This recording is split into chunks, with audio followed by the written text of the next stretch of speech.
Allejan Anema is in de tweede cyclus de nije maat voor Martijn Olijnsma en Hilke Bruinsma. Hij keert snel met Jelte Pieter Dijkstra en Peter de Boer.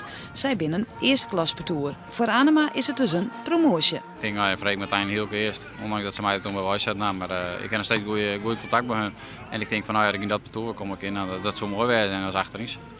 En dan zeiden ze direct van ja? Nee, dat mij natuurlijk. Maar ze natuurlijk helemaal nooit denken.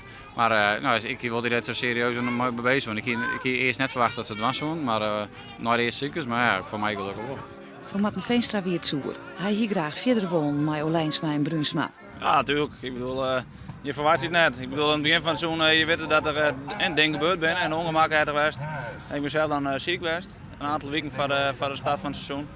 En dan weet je gewoon dat de eerste cyclus, dat je gewoon maar om vorm te krijgen. En dat je dan na je sting een telefoontje krijgt eigenlijk dat je de bewijs hebt, dan is het wel even slecht. Ja, de reden, ik snap het net. Ik snap het nog steeds net. Maar het is hun keuze.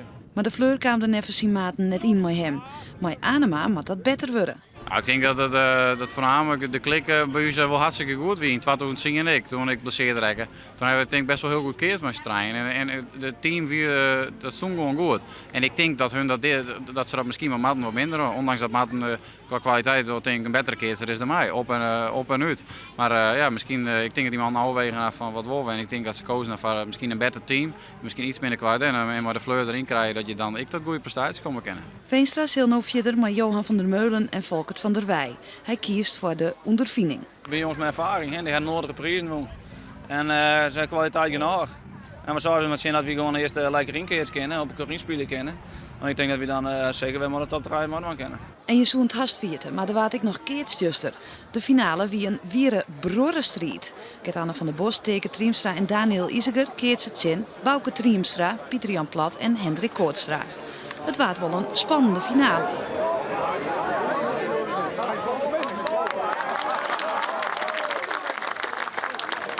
Uiteindelijk koen de jonge jongens het krekt net opredden. Ze verleren maar 4 voor mijn fjouwer 6 gelijk. Voor Bouke Triemstra en zijn grote broer Teke wie het wel heel speciaal om Tjenoemekoor te staan in haar eigen dorp. Ja, sowieso ben je natuurlijk van je familie die een keertje in wat voor sport dan ik door. Dit is weer de derde keer. Nou ja, dan in de finale in Sint-Jabek, dat kind het mooier. Godverdikke, ja dat voel ik wel graag. Nou, je staat op veld en dan ga je steeds wat mooi op elkaar op.